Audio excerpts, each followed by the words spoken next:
All right, Shabbosai, good morning. Let us begin.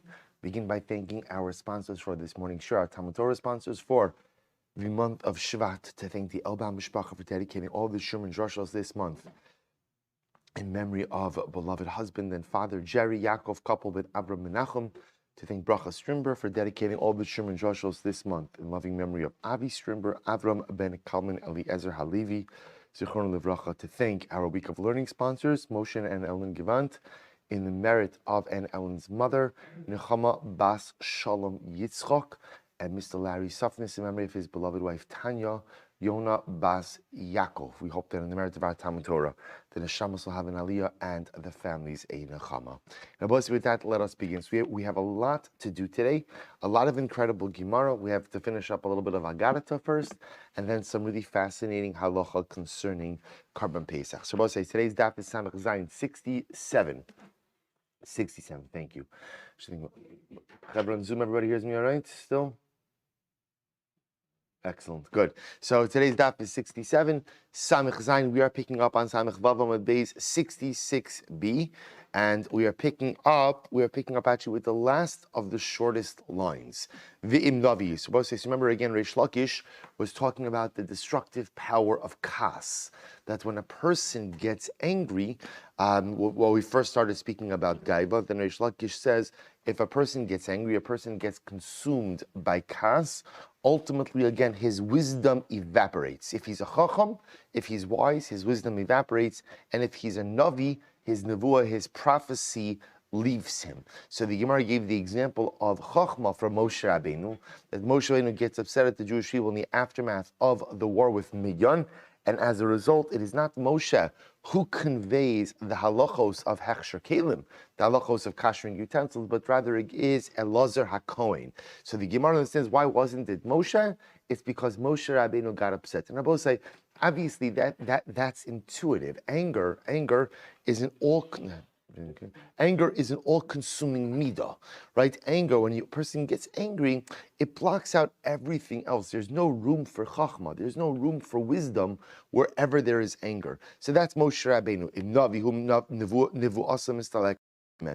And if he's a prophet, and he allows himself to be overrun by the midah of anger, so his prophecy departs from him. Where do we know that from? Me Elisha, from the Navi Elisha. Then I both say, the Gemara over here is referencing the story in Navi, where the king Yehoram, who was, well, actually, let's see. Dichsev lule pnei Yehoshaphat melech Yehuda aninose im abit elecha v'im ereka. So this was talking about an alliance that occurred between Yehoshaphat, the king of Yehuda, with Yehoram, the king of Israel. They united forces in order to fight against Moab and other nations, Edom.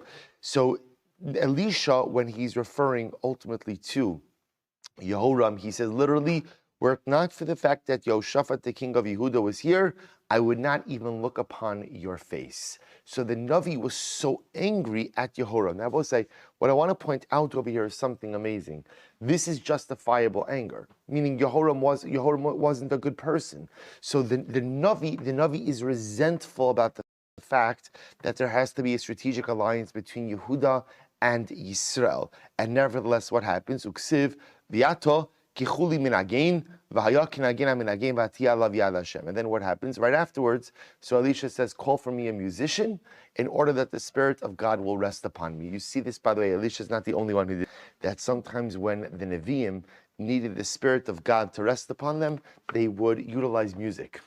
That music was a way, which I will say, now I want to point out, it's not the music, it's the serenity that the music engenders. In order to have a prophetic moment, one must be in a state of inner equilibrium, right? One must be in a state of inner tranquility. That's the Ruach Hashem only rests upon someone who is in a good space. So it's not the pshat that the music brings the Ruach Hashem, but rather the music often puts a person in the state where they're capable of being mekabel the Ruach Hashem. But I want to point out over here is that the fact that he needed the musician to put him in a state of tranquility, to invite the Ruach Hashem upon him, the Gemara indicates to us that Elisha lost his nevuah, at least temporarily. And why did he lose his nevuah? Well, the Gemara attributes it to the fact that he got angry at Yehoram, the king of Israel. Well, I just want to point out over here as well, you see that at least in the case of Yoshua, it's justifiable anger. In other words, it's not anger necessarily irrational anger or unjustifiable anger. What Reish Lakish is pointing out over here is the destructive nature of the midah of kas. Kas, anger itself is destructive, even if it's warranted, right? What we saw in Sidkas Tzadik, we saw in Sidkas Tzadik, in Os Mem Vav, or Os Mem Zayin. We spoke about this idea that even terrible character traits can be used in constructive ways. Is there a constructive use for kas? Is there a constructive use? Yes. But I will say, what is Reish Lakish saying? And this is an incredible musar. Sometimes, even when you use negative traits in a constructive way, there's collateral damage. In other words, I both say, there are times in life where I have to do something that is difficult. It has to get done, but there is going to be collateral damage. And even though there's going to be collateral damage, it's still the right thing to do. But there is going to be collateral damage. It's an incredible musar, because sometimes we erroneously assume that if you're doing the right thing, everything should just fall into place. Life doesn't work that way. Many times I have to do the right thing, but there's going to be turbulence and there's going to be damage. There's going to be damage as a result of doing the right thing. It could be that kas may be warranted. There are times where you're supposed to get angry, like you started with tzaddik, right? Even the example of Elisha. But just until whenever you utilize the midah of kas, even if being utilized in the right way, there's going to be some level of damage which occurs. That's the nature of the destructiveness of, it's almost like fire. Right? So there are, if you think about this just a moment, we have to go on. If you think about this, so there are plenty of constructive ways of using fire. But there's one common thing. Whenever you use fire, what's going to happen? Something is destroyed. Right? So you might be burning wood to make a fire in your home or to cook. That's fine. Something will be destroyed. There is no such thing as the use of fire when everything remains intact. It doesn't happen. There is no such thing as, there are times when kas is purposeful and necessary, but it's always going to destroy something. Incredible. So the Gemara goes back to Amar Abaye. I'm sorry. Amar Rabbi Mani Bar Patish. Kol shekoes afilu poskan love gidula min Hashem moridin also. We'll say not only that, so Rabbi Mani comes along and says, when a person gets angry, even if it's been ordained from above that they should ascend to greatness, they're brought down. I will say this is incredible as well, that even if min hashamayim it's been ordained that a person is ola legedula, greatness is in my stars.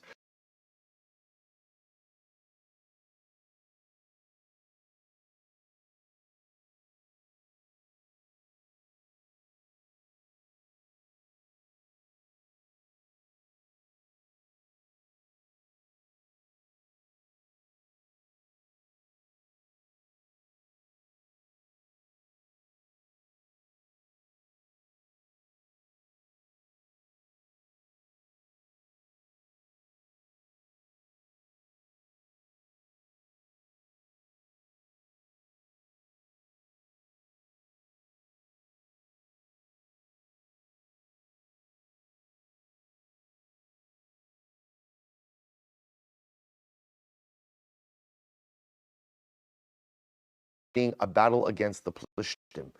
David's father sent him with provisions for his older brothers. So what occurs when Eliav and David, even after he goes ahead and delivers the provisions, is kind of loitering around a little bit. So what happens? Eliav snaps at his younger brother. He snaps at him and he says, "What are you doing here? What are you doing here? Why are you loitering around? Who's watching the sheep? I know that you're just here to look for trouble. You're just here because you're a nudnik. You want to see what's going on. Get out of here." So we'll say, so what happens? Now watch how the story plays out. And now remember, fast forward a little bit. God tells Shmuel, one of the sons of Yishai is going to be king. There's only one little piece of information that Hashem leaves out, which is, which son? Which son? Yishai had a number of sons. So what happens? So Shmuel goes down to the house of Yishai, and listen to this. He goes through son by son by son. Son by son by son. So what happens? As he goes through each son, so he hears a voice of Hashem that says, Hashem has not chosen this one. Or Shmuel says, Hashem has not chosen this one. Ube Eliav ksiv, vayomer Shem el Shmuel. Yet when it comes to Eliav, so Hashem says a different message. He says, Al tabit al marehu ve'al gava kamaso. Don't look to his appearance, to his stature, ki ma'astihu, because Hashem has decided He does not want this one. Now, interestingly enough, the fact that it says by Eliav, don't look at his Mareu, as his countenance or at his stature, indicates to us, that, and it doesn't say that about any of the other sons, it indicates to us, Michlal, the Havarachim le ad ha'idna, that we can infer from that Eliav was in the running. He was in the running. So the fact that his countenance and his stature were so noticeable indicates, as well, so we know that the king has to be handsome, and the king has to be tall, and the king has to hold himself, has to conduct himself in a certain way. So the fact that Eliav is described this way indicates to us that he was in the running. So why did he lose out any possibility of being the king? Because he was angry. Because he succumbed to kas. That was saying, I just want to point something out. Remember, the Gemara is giving an example of how many times did Eliav get upset? How many times did he get angry? Once. Now, maybe he got angry more than once. Just like maybe Elisha got angry. So I just want to point out all of these examples of people getting angry. Like Moshe Rabbeinu, okay, maybe Moshe Rabbeinu gets angry twice, right? Maybe. Once by Midian, once by the Sela. Maybe, right? Maybe. We're talking about on Elisha, how many times? Eliav, how many times? But also, what you begin to see, and especially this last piece over here, Raimoni's saying that if a person is meant for greatness, but they succumb to the midah of kas, that greatness is removed from them. Why? Because to accomplish great things in life, I must be an even-keeled person. When a person succumbs to kas, what they are showing, what they are highlighting is they do not possess full, complete emotional stability.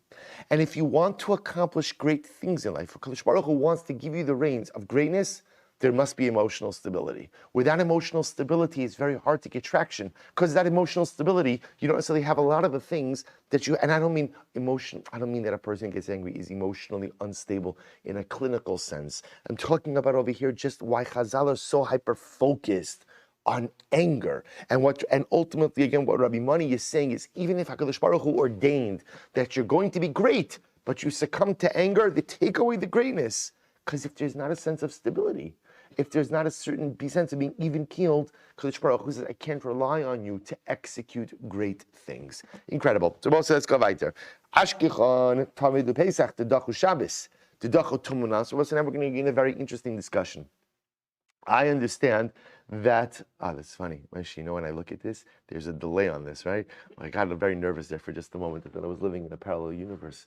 Yeah, okay, good. So the Gemara says as follows. So the Gemara says, we've now found Ashkechan Tamidu Pesach the Dachu Shabbos, the Dachu Tumunas. So we'll say we've established already in yesterday's daf that both Tamid and Pesach are Docha Shabbos. So that we've established. Now, but from where do we know that they're Docha Tumah? So we'll say we're going to get into this Tumah discussion, but don't worry, it's one of the good Tumah discussions, right? How do I know that Karban Pesach and Karban Tamid are Docha Shabbos? Docha Tumah. Amri ki hechid yolef Pesach mi Tamid le'inyan Shabbos, ha'chinami yolef Tamid mi Pesach le'inyan Tumah. To which the Gemara answers the same way that we learn out Pesach from Tamid. That just as Tamid is Docha Shabbos, so too Pesach is Docha Shabbos. So we'll make an opposite limud. We'll learn out Tamid from Pesach le'inyan Tumah. And just like Pesach is Docha Tumah, so too Tamid is Docha Tumah. Very nice. But Pesach gufe minalan. But again, where do I know Pesach itself? From where do I know that Pesach is Docha Tumah? Rabbi Yochanan do Amar Kra ish kiet Tamid lenefesh. Because we'll say when the Torah speaks about Karban Pesach, Pesach Sheni, and the ability, if for some reason you are Tameh, and you were unable to offer up by Pesach Rishon, you could go ahead and offer up a Karban Pesach by the makeup date a month later. So the lashon that it uses is ish, if a person will be Tameh, to which the Gemara darshans, ish nidcha Pesach Sheni, an individual could be delayed to Pesach Sheni, ve'ein tzibur nitchen lePesach Sheni. But the tzibur, which means also the congregation of Israel, Klal Yisrael, cannot be delayed to Pesach Sheni, ella of the betuma. But rather, if you have a situation where halacha l'maisa, 51% or more of the Jewish people are tamei, they offer Pesach Rishon in a state of tumah. So we'll say a very interesting limud. By Pesach Sheni, the pasuk says, ish, individuals are pushed off to Pesach Sheni, but the tzibur is never pushed off to Pesach Sheni. If more than 51%, the majority of Klal Yisrael are tamei, so then they offer up the carbon Pesach bituma on Pesach Rishon. Elavi bituma. Amar le Shimon Lakish Rabbi Yochanan. Ema ish nitchel Pesach Sheni. Tzibur les leitakantelo Pesach Rishon Pesach Sheni. Well, maybe it means something else. I'll agree with your drush of ish that only individuals could be deferred to Pesach Sheni, but maybe if the tzibur is tamei, maybe the tzibur has no recourse. Maybe the tzibur, if they're tamei, can't offer up on Pesach Rishon or Pesach Sheni. Amar Shimon Lakish, rather Reish Lakish gave a different source. How do I know that Pesach is dochet tumah? Mihacha vayshalchu min hamachaneh kol tzarua v'chol zav v'chol tamei lenefesh. Both sides, the pasuk says over here that they will send away, right? Tzavis b'nei Yisrael v'yishalchu min hamachaneh. Command the Jewish people and tell them to send away every tzarua's tzaras. Zov, an individual suffered an emission. The chol tamei lenefesh. Tamei lenefesh, both sides means tumas meis. Anyone who has exposure to corpse tumah. So Yomar Tamei Meisim Val Yomar Zavim Mitzorah. And so we'll say this is the halach of Shiluach Min HaMachana. Now we're going to get into this in just a little bit. It's actually quite fascinating. Different forms of tumah require different, I'll call it, levels of exile. So sometimes, in other words, every time you're tamei, you have to leave something. How far out you have to go, how far your exile extends, ultimately depends on the level of tumah. So here the Torah is telling me that if somebody is a metzora, a zav, or tamei meis, tamei lenefesh, corpse tumah, you have to leave the machane, you have to leave the camp. Now what that means, which camp, we're going to talk about in just a moment. So the Gemara says, Yomar tamei meis, Yomar zavan metzorain. So let the Torah just tell me that the concept of shiluach applies to tamei meisim, and there's no need to say zavan and metzorain. Why, Rabbosai? If you look at Rashi for just a moment, Rashi says, Zavanu Mitzvah, last Rashi, Chamur mitmei mesim, shahari tuma yotzale migufam. So I will say, I want to point out something very interesting, which is we're going to see now, not all forms of tuma are created the same. Now, we already know this. But interestingly enough, when you put these three together, tumas meis is going to be the most lenient. Above that, next lenient is zav. And then the most severe will be Metzora. Again, we'll fill in a couple of other forms of Tum in that as well. So the Gemara says, all the pasuk needs to tell me is that somebody who's Tamei Meis needs to be sent away from the camp. And I would say, once someone who's Tamei Meis has to be sent away, then certainly what? Zav and Metzora have to be sent away as well. And I would say that Allah Chalamaysa, if a Tamei Meis has to be sent out of the camp, then certainly Zavan and Mitzaran have to be sent out as well. Top of Samech Zayin, says the Gemara, So we'll say fascinating drasha, says Reish Lakish. Rather, what is the pasuk teaching me? That there is a time where Zavan and Mitzarain will be sent out, but those who are Tmei Mesim will not. We'll say, when is that? Ve'iza Ze Pesach haba b'tumah. Rabbi say that'll be a Pesach where 51% of Klal Yisrael are tamei, tumas meis. They don't have to leave. They could offer up the carbon Pesach, but yet those who are zavan and mitzarain still have to leave. So Rabbi say, so Reish Lakish. So remember, everybody's agreeing with the core principle, which is that Pesach is dochet tumah. They're all agreeing with that. The shaila right now is, where do you learn that out from? But what I do want to point out is something very interesting over here, that Reish Lakish is the first one who is explicitly saying that the concept that the tzibur could offer up Pesach in a state of tumah is only tumas meis. It's only tumas meis. So, for example, if the majority of Klal Yisrael were to become zavin or mitzorain, there's no offering up Pesach in that context, right? It's only tumas meis. We'll see that further clarified in just a moment. Amar Abaye. So Abaye says, well, Reish Lakish, if you're right, ihachi leima nami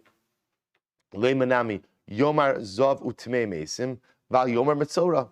If that's the case, the pasuk could have just mentioned zav and Tamei Mesim by the halacha of Shiluach min hamachana, sending away from the camp, and you don't have to say mitzorah. Vani Omer, and I'll say as follows: Zov mishtaleach mitzorah lakol shekein. If a zov is sent out from the camp because of his tumah, then it goes without saying that a mitzorah should be sent out. Eli yishlecha shah shemitzorahim mishtalchin ve'in zavinu tamei mesim mishtalchin. And I could have said there's a time where mitzorahim are sent out, but maybe zavin and tamei mesim are not. And when would be that time that zavin and tamei mesim don't have to leave the camp if they're tamei? Ve'eza ze Pesach haba b'tumah. This refers to Pesach where Klal Yisrael is in a state of tumah. So we'll say Abai counters back.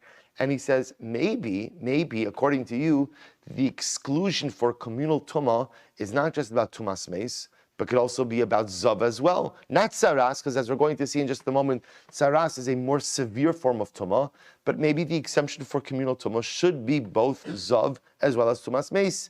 So maybe you'll say, that's a good chap. You're right, maybe that is the case. That's not true. I'll tell you why. Vatnan, Pesach haba b'tumah, lo yochlu mimenu zavim v'zavos nidos v'yoldos v'im achlu petur. I'm both saying explicit Mishnah.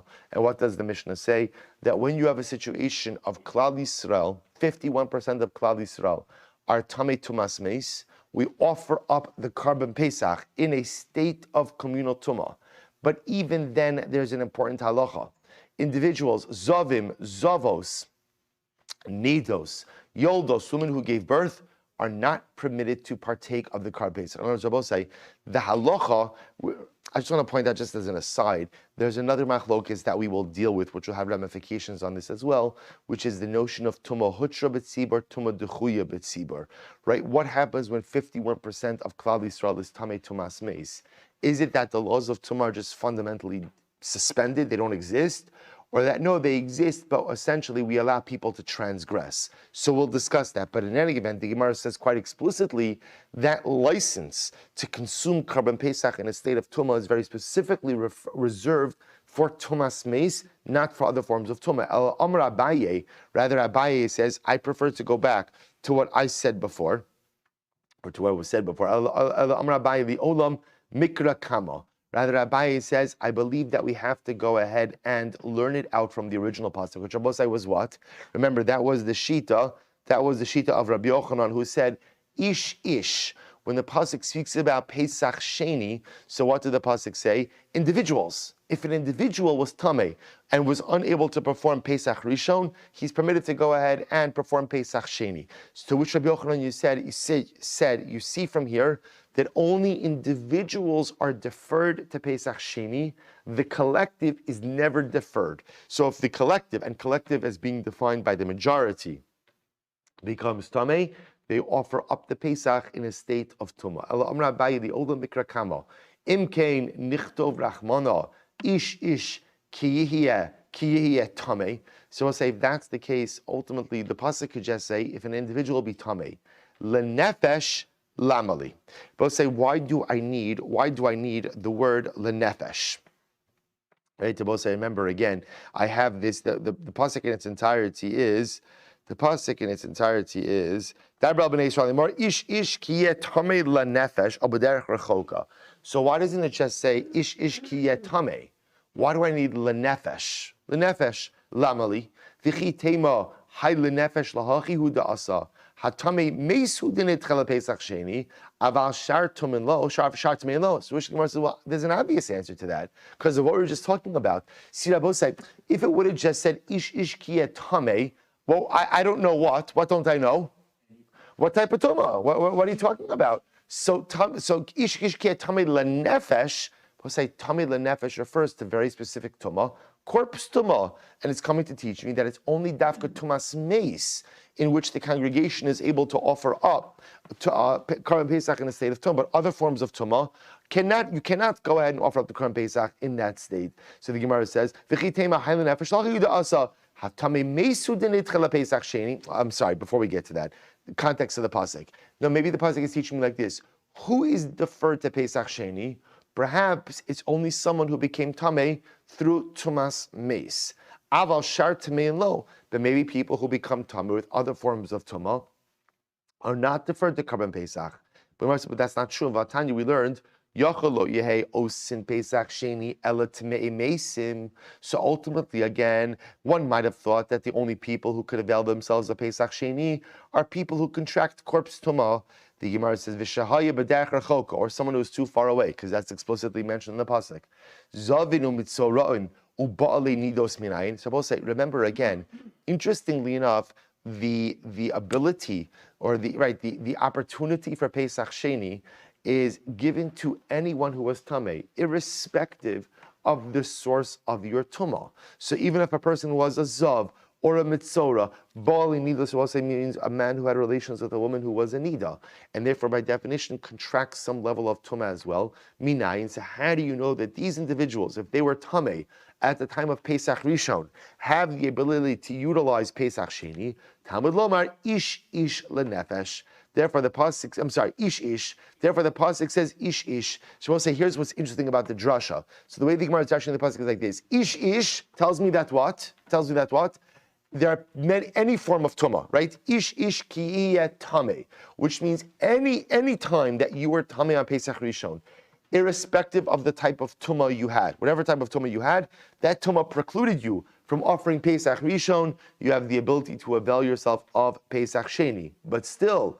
Lenefesh de kasev rachmana lamali. Why do I need lenefesh? As Rabbi say, again, if you're telling me that you could avail yourself of Pesach Sheni if you were tummy during Pesach Rishon, no matter what type of tumah you had, why do you need lenefesh? As Rabbi say, what's the modifier there? What's the lenefesh? Remember, when I see tummy lenefesh, I automatically assume, what does that refer to? Corpse tumah. That's tumas meis. But you're telling me now, so what does that mean? Only someone who was tummy tumas meis by Pesach Rishon has the right to avail themselves of Pesach Sheni. That's not true. That's not true. We're seeing that explicitly. That's not true. No matter what your source of tumah, if you are unable to offer a Pesach Rishon, you could offer a Pesach Sheni. In fact, that's what's being learned from the words ish. If that's the case, what's the nefesh therefore? So the Gemara says, Elahachi kamar, ish nidchel Pesach Sheni, vein tzibur nidchel Pesach Sheni. Ella avdi bituma. Rather, I will say the way you have to dash in the pasuk is like this: Ish comes to teach me, as we originally said, that what only individuals are deferred to Pesach Sheni. But if for some reason the congregation Klal Yisrael is tamei, remember the majority, 51% of Klal Yisrael is tamei. What's the halacha? They don't do Pesach Sheni. Instead, they offer a Pesach Rishon in a state of tumah. The tzin tzibur nitchel Pesach Sheni ela avdi betumah.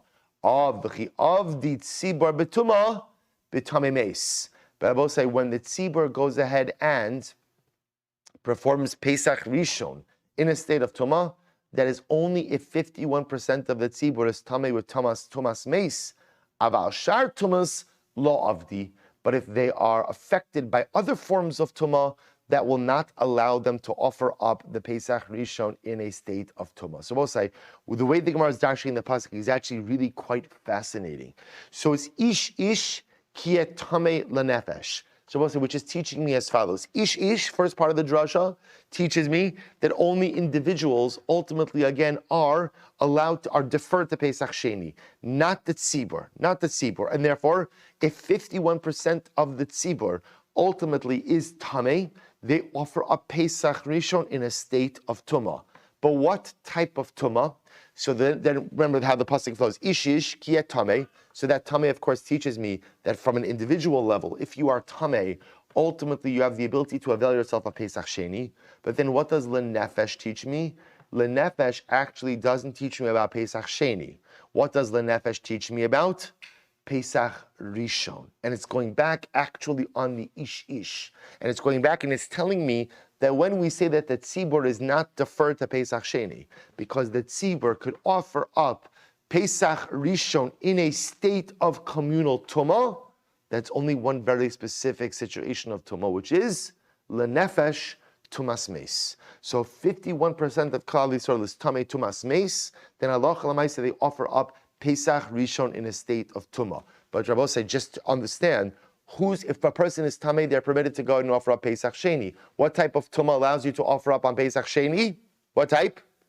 Anything. Remember, on the yachid level, any type of tumah, which would preclude you from offering up Pesach Rishon, ultimately again allows you to offer up Pesach Sheni. So we'll say a dramatic limud. So I'm Rav Chisda, Mitzvah Shenich. So we'll say, so we've pretty much ironed that out, right? So halacha l'maisa, we'll say here are the facts we have. Number one, if 51% of Klal Yisrael is Tameh, we go ahead and we offer up Pesach Rishon in a state of Tumah. Because Pesach Sheni is only designed for Yechidim, not designed for the collective. What type of Tumah, what type of communal Tumah could we offer up Pesach Rishon in? Only Tumas Meis. However, in Pesach Sheni, which is made for the individual, no matter what type of tumah one contracted, which then prevented one from going ahead and offering up Pesach Rishon, ultimately, again, you could go ahead and offer up Pesach Sheni. So whether Tumas Meis, Zav, Matzor, whatever it is, it doesn't matter. So we'll say now, we're going to go back and focus a little bit more on this concept of Shiluach. So remember, the Pasuk taught us before that we saw that if you're Tameh, you are sent out of the camp. We're going to qualify that a little bit. Amr of Chisda, Matzor shenichnas lifnim memichitzaso pater.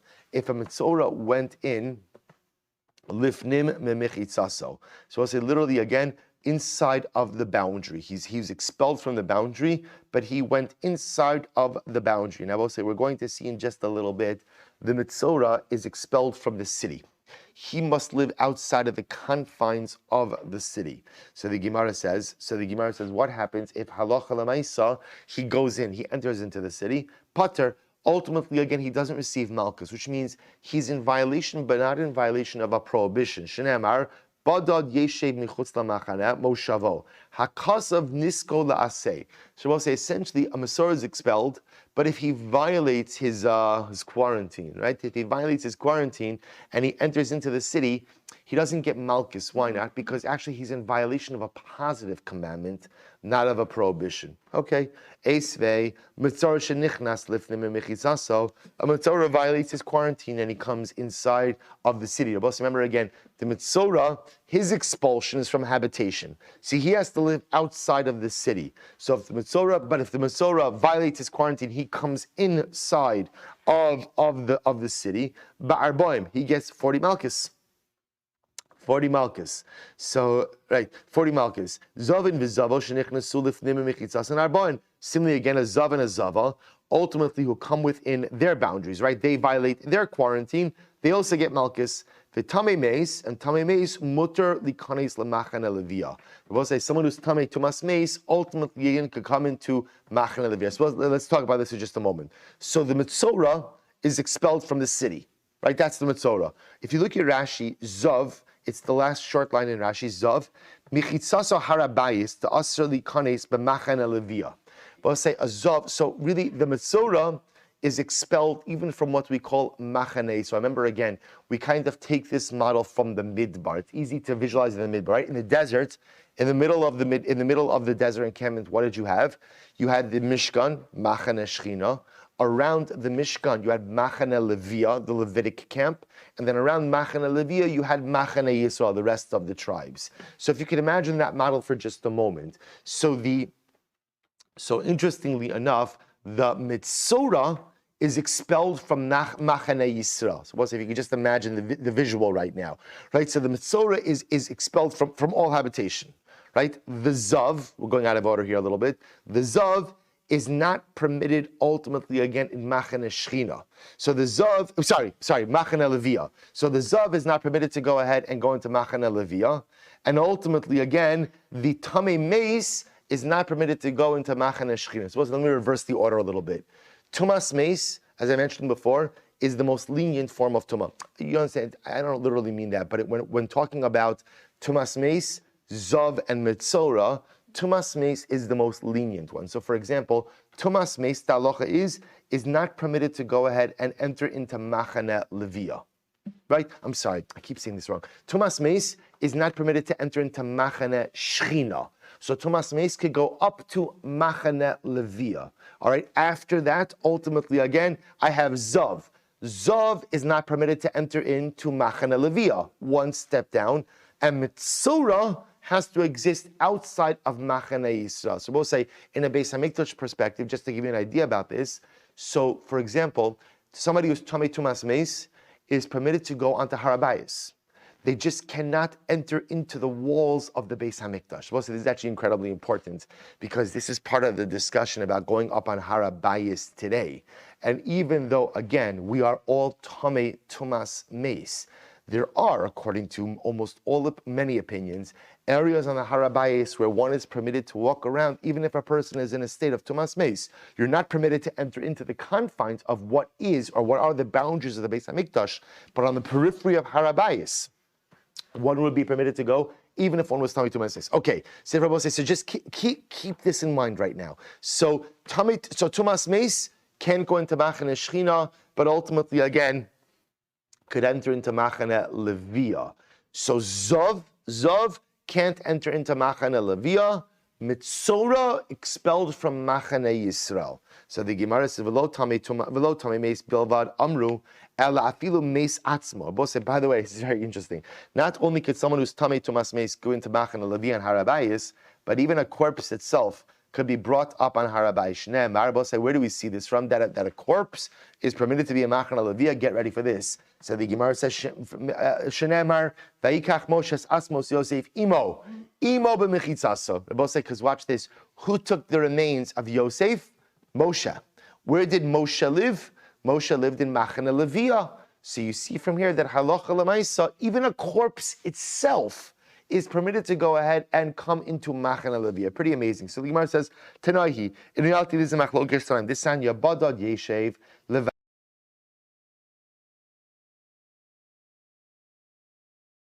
himself. Why does that have to say that? Shalo yutamei nacherim yoshvin imo. Because the say you might have thought, you know what, let's go ahead and let's start the Tuma community, right? A Tuma breakaway minion, right? We'll go ahead, we'll have all the Zavin, Mitzah, Ra'in, everybody could be there together. No. The Mitzvah Rabbi says not only did an expulsion, but it's a din in isolation. So Bada Yeshev, the Mitzvah must be alone. Because you might have thought, we'll say that Zavin and ultimately Tamei Mesim are sent out. Literally, Mishtalch means that their expulsion is the same. Talmud Lomar. Therefore, the pasuk says they shall not defile their camp.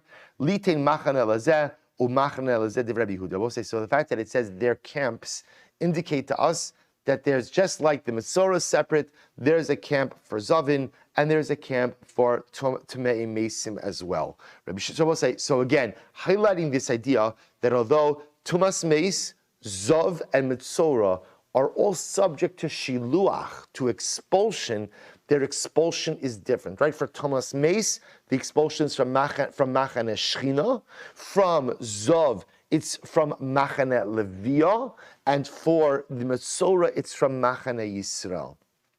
So the Gemara says, there is Rabbi Shimon Omer, Eino Tzarech. Rabbi Shimon says, you don't need this whole drasha. So the Gemara says, Harehu Omer, Vayishalchu min ha-machane, kol tzura v'chol zav v'chol tamei lenefesh. The pasuk says they shall send away from the camp every tzarua, every zav, and every tamei lenefesh.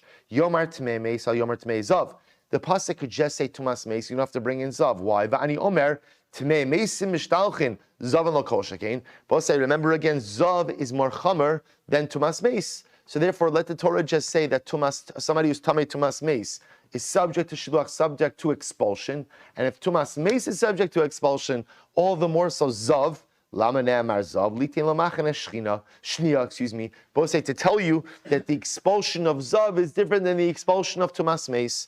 That where somebody who's tamei tumas meis is expelled ultimately from machane shchina, someone who's a zav is also expelled from machane levia.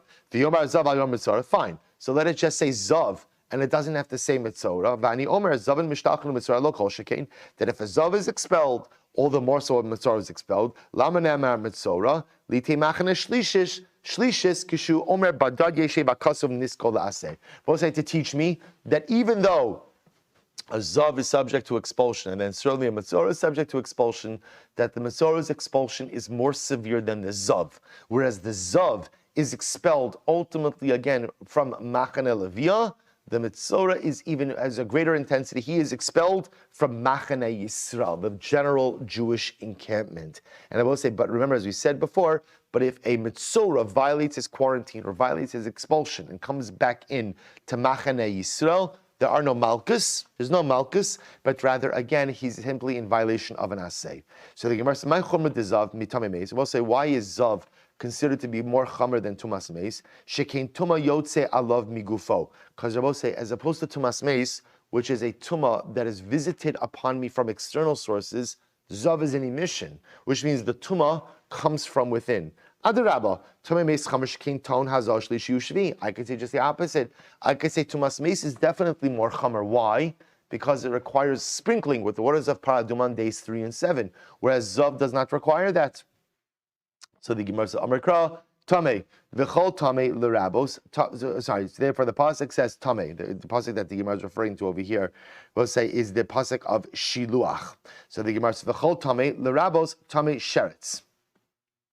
V'zav, so the Gemara says, V'chol Tame l'rabos, Tame sheretz. And I will say, included in this obligation of Shiluach is also going to be Tumas Sheretz. Rashi says, Rabbi Tumas Sheretz, the Shiluach Vo'adin Logem and Avela. Essentially, we're going to see that any type of Tumah may result in some form of Shiluach. So the Gemara says as follows. The Gemara says, V'zav Chomer Mitame Sheretz, and Zav is definitely going to be more Chomer than Tumas Sheretz. The Gemara says, My Chomri, Kidar Minon. Why is Zav more Chomer than Sheretz? So as we just said before, Sheretz is an external Tumah. Zav is an internally generated tumah. Adarabba, sheretz chamer shekem matami ba'ones. But I could say that sheretz is more chamer. Why? Well, this is actually very interesting.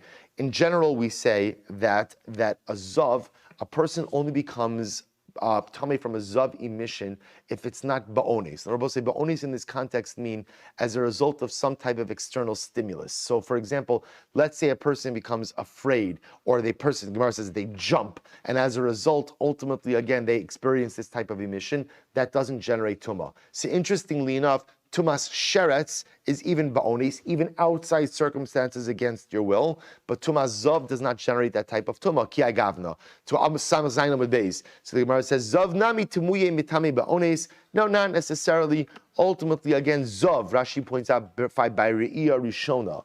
Zav could even become Tameh as a result of external stimuli. Kid Rav Huna, Dram Rav Huna, Re'iyah Rishona Shazam, and Tameh ba'onis. Fine. Say for say, because again, according to the opinion of Rav Huna, because Rav Huna holds that Allah Chalamaisa that the Re'iyah Rishona, remember again, the first emission by a Zav could potentially even create Toma ba'onis. Beautiful. Says the Gemara, My Chumri Dimitzora Mizav. So we'll say why. So now remember, we're creating a hierarchy, right? And in our hierarchy, if we go from least severe to most severe to masmeis, again, I will say, I want to qualify that. You know that there are forms of tumah that are even less severe than tumah sheres, tumah savela.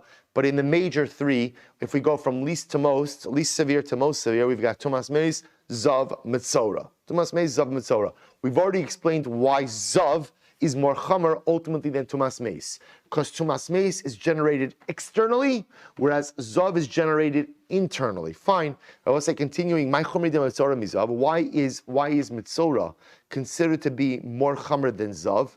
Shekin tar priya uprima. Because I will say, by mitzora, what's talacha? The mitzora has to allow his clothing. Well, first has to allow his hair to grow. He doesn't cut his hair. He allows his hair to grow wildly, and he tears his clothing. And ultimately, he is forbidden in marital relations. So I will say these are strictures that apply to mitzora that do not apply to zav. Adrabah, I can say just the opposite. Zav chamer shekem metame mishkav moshav. Zav could be more chamer. Why I will say? Because it's tame mishkav moshav. I'll say, remember again, what's mishkav moshav? If a zav sits on top of something, anything that supports the weight of a zav ultimately becomes tameh, even if the zav is not directly touching it. So also remember again, the classic case of this is, imagine you have a pile of 10 cushions. The zav sits on the top one, so obviously again, he's coming in direct contact with the top cushion, but all of the bottom 9 cushions are tameim as well. So zav has this mishkav mosha. Furthermore, again, metamekli cheres behesit. Furthermore, again, if a zav directly moves, even if he doesn't touch a kli cheres, he conveys tumah to the kli cheres. So I will say, those are pretty significant forms of tumah that apply to a zav that do not apply in other contexts. Amar Kra, zav v'chol zav l'rabos balkeri. To which the Gemara says, interestingly enough, so the Gemara is pointing out that each of them have their own chumros. The Gemara says, it could have just said zav. Why does it say v'chol zav? The chol comes to include another form of tumah. What's the other form of tumah? We'll say bal keri, a man who experiences a seminal emission.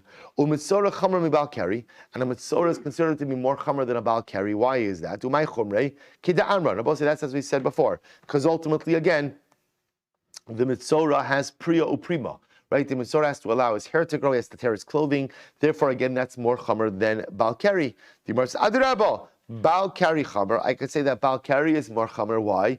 Shekin metami b'mashu. Because what's very interesting, when it comes to tumas keri, even any amount of a seminal emission is enough to go ahead. In other words, any amount of zera that comes out is enough to go ahead and render an individual tamei. So the Gemara says, "Sarvala Rab Nasan, Da'am Rab Nasan, Omer Mishum Rabbi Shmuel, Zov Tzarech Kechasimas Pia Ama." The Rabbi say here you have Rabbi Nasan says in Rabbi Shmuel that Allah Lamaisa, a Zov only becomes tamei if there is enough of an emission to cover the opening of the makom milah, the area from where the emission occurs. So the Gemara says, furthermore, v'lo hodu lo chachamim, and ultimately, but the chacham disagreed. Ve'iskish lei bal keri lezav, and bal keri is compared to zav. So at least according to this particular opinion, the same way that the the same way that the zav requires a shear, requires a certain amount of emission in order to become tamei, that same halach or that same shear will apply by bal keri as well. So the Gemara says, "V'chol tzarua lamali." So why does the pasuk have to say v'chol tzarua? Why doesn't it just say tzarua? Why v'chol tzarua? Aidi dichsiv kol zov ksiv nami kol tzarua. So we'll say, interestingly enough, the Gemara says it's just textual symmetry. The same way that it says kol tzarua, ultimately again it's kol zov as well. Rabbi Huda shaper kam Rabbi Shimon. So we'll say, according to Rabbi Huda, Rabbi Shimon's saying good, right? Rabbi Shimon's his retort is good. You require that phrase for something else. There's the Gemara says, Rabbi Eliezer Omer, Yachol Dachko Zavan Mitzvah V'Nichnasu Lazar B'Pesach Haba B'Tumah Yachol Yuchayav. We'll say, listen to this incredible case. What happens if you have? So remember, what did we establish on Amud Aleph?